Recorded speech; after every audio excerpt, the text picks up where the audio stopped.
विद्यार्थी मित्रों, केम छो? मजामा? विषय हिंदी, कक्षा 10।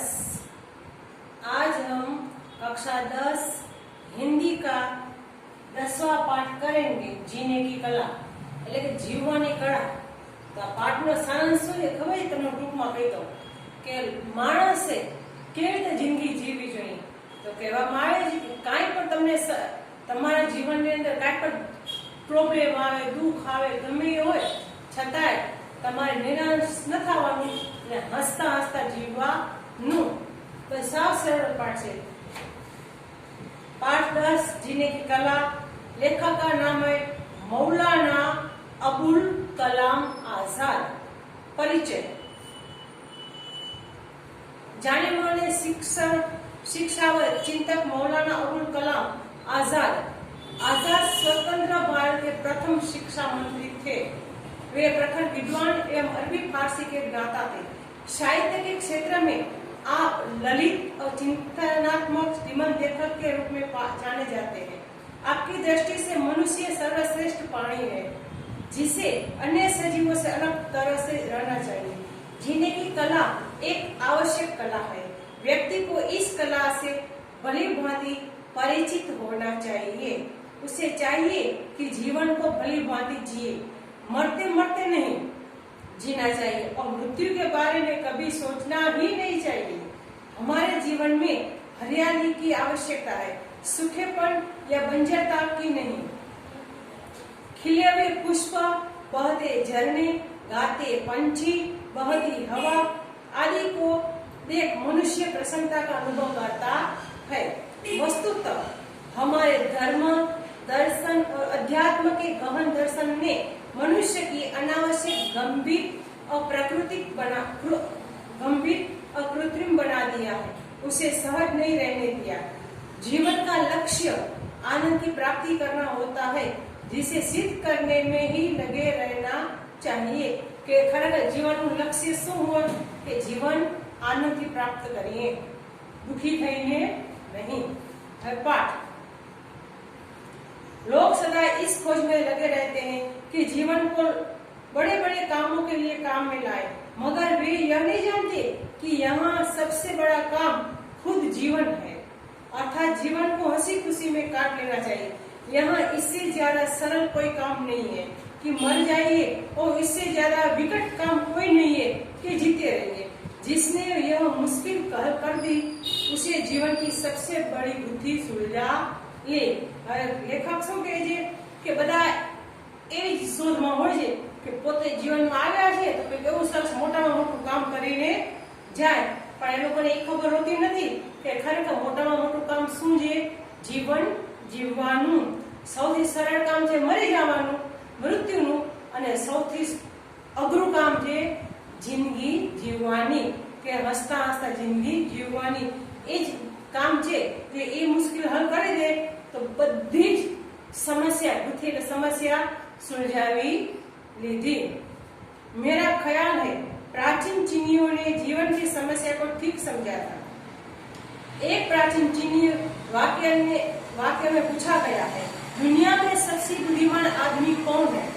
फिर जवाब दिया है, जो सबसे ज्यादा खुश रहता है। इससे हम चीनियों का जीवन संबंधी दृष्टिकोण समझ सकते हैं। लेखक है લેખકના વિચાર જે પોતાના કહે છે કે મેરે ખ્યાલ છે પહેલાના જે ચીનના લોકો હતા એને પૂછવામાં આવ્યું કે દુનિયાની અંદર વધુ બુદ્ધિશાળી વ્યક્તિ કોણ છે? તો આપણે કહીએ તો આપણે કે જે વૈજ્ઞાનિકનું કામ કરતા હોય, કોઈ કહેશે ડોક્ટરનું કામ કરતા હોય, કોઈ બીજું અલગ અલગ કામ કહે, પણ શું કહે છે કે સૌથી વધારે બુદ્ધિશાળી એ વ્યક્તિ છે જે હંમેશા ખુશ રહે અને આનંદ રહે। अगर आपने संसार की स्थिति में प्रसन्न रहने की कला सीख ली है तो विश्वास कीजिए कि आपने जीवन का सबसे महान काम सीख लिया है। अब इसके बाद इस सवाल की जरूरत ही नहीं रही आपने और क्या क्या सीखा है। खुद भी खुश रहिए और दूसरों को भी खुश रखिए कि अपने चेहरे उदास न होने दे। શું કહે છે કે તમે જો ખરેખર પ્રસન્ન રહેવાની કળા શીખી લીધી હોય ને તો કાંઈ નહીં, બસ તમે વિશ્વાસ કરો કે તમે જીવનની અંદર સારામાં સારું કામ શીખી લીધું છે। તમે પણ ખુશ રહો અને બીજાને પણ ખુશ રાખો. ચહેરા પર ક્યારે ઉદાસી લઈ આવો નહીં. आजकल के एक फ्रांसीसी लेखक आंद्री गिद की एक बात मुझे बहुत भाई गमी, जो उसने अपनी आप बीती में लिखी है. खुश रहना केवल एक जरूरत नहीं है, यह एक नैतिक उत्तरदायित्व भी है. શું કહે છે કે ખુશ રહેવું એક જરૂરી નથી, पर एक नैतिक जिम्मेदारी છે. कारण काम રહેવું પડે. સાંભળજો, मतलब यह कि हमारे व्यक्तिगत जीवन का प्रभाव हमें तक सीमित नहीं रहता, वह दूसरों को भी पकड़ता है. या यूं कहिए कि हमारे सुख दुख की छूट दूसरों से को भी लगती है. इसलिए हमारा कर्तव्य है कि न आप उदास हो न दूसरों को उदास करे. कैसे कि આપણું જે વાતાવરણ હોય, આપણે દુખી હોઈએ તો આપણી આજુબાજુના જે લોકો હોય એ પણ દુખી થાય, અને આપણે જો ખુશ હોઈએ તો આપણી આજુબાજુના લોકો પણ ખુશ થાય. જેમ કે હું ક્લાસમાં આવું અને હું ખુશ થઈને આવું તો તમે પણ રાજી રહ્યો ને કે વાહ બેન હસીને આવે છે. પણ હું મારો ઉદાસ ચહેરો હોય તો તમે પ્રસન્ન હો તો પણ તમે ઉદાસ બની જાઓ. કાં તો હમણાં બેન ખીજાશે. हमारा जीवन एक शीशाघर है कि આપણું જીવન છે એ શીશાઘર એટલે કે કાચનું બનાવેલા ઘર જેવું છે, પારદર્શક છે. એમાં એની આર પર આપણે બધું જોઈ શકીએ. यहाँ हर चेहरे का प्रतिबिंब एक ही समय में सैकड़ों शीशों पर पड़ता है. अगर एक चेहरे पर भी छाया आ गई तो वह छाया सैकड़ों चेहरों पर छा जाएगी. हम में से किसी आदमी का जीवन उसकी अपनी व्यक्तिगत जायदाद नहीं है. हर आदमी इस पूर्ण संग्रह का अंश है. दरिया में एक लहर अकेली उठती है, मगर उस एक ही लहर से अनगिनत लहरें बन जाती है. यहाँ हमारी कोई बात भी सिर्फ हमारी नहीं है. हम जो कुछ अपने लिए करते हैं उसमें दूसरे का भी भाग होता है. हमारी कोई खुशी भी हम खुश नहीं कर सकते. अगर हमारे चारों तरफ उदास चेहरे जमा हो जाए, हम खुद खुश रहकर भी दूसरों को खुश करते हैं और दूसरों को देखकर खुद खुश होने लगते हैं. શું કહે છે કે આપણું જીવન છે સીસા ઘર જેવું છે કે એની અંદર ઘણા બધા એવા પ્રતિબિંબ પડતા હોય છે કે એક વ્યક્તિ અગર દુઃખી હોય તો એવા કેટલા લોકોને દુઃખી કરી નાખે, અને બધા વ્યક્તિ દુઃખી હોય અને એક વ્યક્તિ જો ખુશ હોય તો એ પોતાની ખુશી પર વ્યક્ત કરી શકે નહીં. એ પોતાની ખુશી પર પોતે અંદર દબાવી શકે. એટલે કે સારાંશ શું છે કે હંમેશા ખુશ રહેવું જોઈએ અને બીજાને પણ ખુશ રાખવું જોઈએ. આપણે એમ કહીએ કે હું ખુશ નથી, એમાં તને શું વાંધો છે, પણ ના, એ તમારો પ્રભાવ છે એ બીજાને અસર કરે છે. જેમ કે અત્યારે આપણે કહીએ ને કોરોના વાયરસ, એની અસર કેમ અડીને તરત થાય ને બધાને આ એક પ્રકારનું એવું જ છે, ઉદાસી સુખ. यह अजीब बात है कि धर्म, फिलोसफी और सदाचार तीनों ने जीवन की समस्या हल करनी चाहिए और तीनों में खुद जीवन के विरुद्ध भाव उत्पन्न हो गए. कि आ एक अजीब बात है. कई सांभळो, धर्म, फिलोसोफर, सदाचार ई ત્રણે જણે એમ થયું કે અમે તો જીવનની સમસ્યા હલ કરી દઈએ, પણ એનાથી અલગ થયું, ઓપોઝિટ થયું, એનાથી વિરુદ્ધ કામ થયું કે હલ કરી શક્યા નહીં. इसलिए लोग समझते हैं कि कोई आदमी जितना ज्यादा बुझादिल और सूखा चेहरा लेकर फिरे वह उतना ही ज्यादा धार्मिक, फिलोसोफर और सदाचारी है. मानव ज्ञान और पवित्रता दोनों के लिए दुख का जीवन अनिवार्य हो गया है. શું કહે છે કે જે વ્યક્તિ વધારે પડતું મોઢું આ મૂર્છાયું રાખે, આ હસતું નહીં, આમ એ વધારે જાણે શું હોય છે, ધાર્મિક હોય, ફિલોસોફર હોય કે સદાચારી હોય. જાણે કે જ્ઞાન અને પવિત્રતા એ જ જે દુઃખી વ્યક્તિ હોય એને જાણે કે જ્ઞાન અને પવિત્રતા હોય. બીજા હસતા હોય, મસ્તી મજા કરતા હોય એને માં તો કાંઈ જ્ઞાન પવિત્ર જેવું હોય નહીં. એ આ લોકો ધર્મ, ફિલોસોફર અને સદાચારી લોકો માને છે. બાકી ખુશ રહેવું જરૂરી છે. यह माना कि जिन बुद्धियों को दुनिया ने सैकड़ों वर्षों से सोच विचार से भी नहीं सुलझा सकी, आज हम उन्हें हंसी ठट्ठे के 4 शब्दों से हल कर नहीं कर सकते.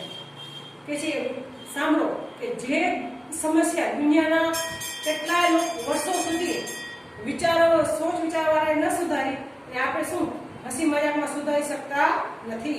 मगर यह तो मानना पड़ेगा कि यहाँ सत्य की ओर से आंखें बंद नहीं की जा सकती.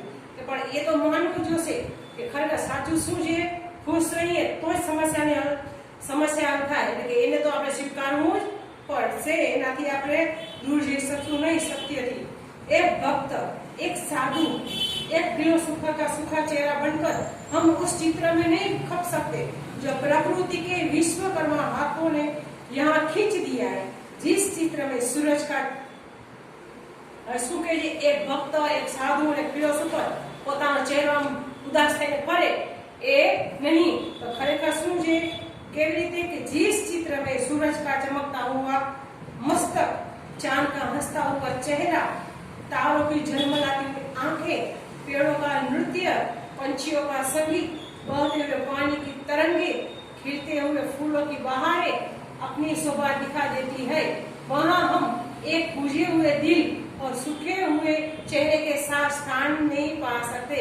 कि આવી સરસ મજાની જગ્યાએ કોઈ આવા વ્યક્તિ હોય એની સાથે જઈએ તો પણ આપણે એવા જઈ શકાય નહીં, કારણ કે એ આપણા આનંદમાં પણ વિઘ્ન પાડે, આપણી ખુશીમાં પણ એ ખુશ થાય, ઉદાસ થઈ જાય, આપણને પણ ઉદાસ કરી નાખે, દુઃખી કરી નાખે। प्रकृति की इस रूप शोभा में तो वही जीवन सज सकता है जो अपने वक्ष में चमकता हुआ दिल और चेहरे पर चमकती हुई आंखें रखता हो, और जो चांदनी में चांद की तरह निरखा कर, तारों की छांव में तारों की तरह चमक कर, फूलों की क्यारी में फूलों की तरह खिलकर अपना स्थान ले सकता हो। શું કહે છે કે પ્રકૃતિનો આનંદ તો એ જ મેળવી શકે છે કે જે ખરેખર જેના હૃદયમાં દિલ હોય, પછી એની આંખોમાં ચાંદની જેવો પ્રકાશ હોય, ફૂલો જેવી મુસ્કુરાहट હોય, તારો જેવી આંખેની ચમકતી હોય, એ જ વ્યક્તિ આવી જગ્યાએ સ્થાન લઈ શકે છે। પૂજા હુઆ કે ઉદાસ ચહેરાવાળો વ્યક્તિ નહીં। એટલે કહેવાનું શું છે કે જીવન જીવવાનું કેવી રીતે, હંમેશા હસતા હસતા જીવવાનું, ક્યારે ઉદાસ થવાનું નહીં। ધન્યવાદ।